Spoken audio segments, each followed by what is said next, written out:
Alright you guys, here's a quick progress report. I've hit my next major milestone in putting this new track together. I've actually got the electronic timing gate tied into the Spool Heads starting gate up here, plus a little bonus I'll show you in a second. So all I have to do is hit my wireless remote. The way the cars go. Sorry that laptop is blocking that. I'll show you why in a second. So there's shows the times and the winter.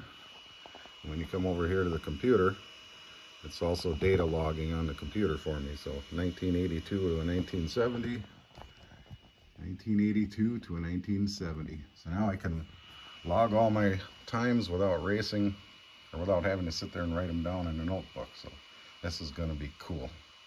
I'll be back with more updates shortly. Bye.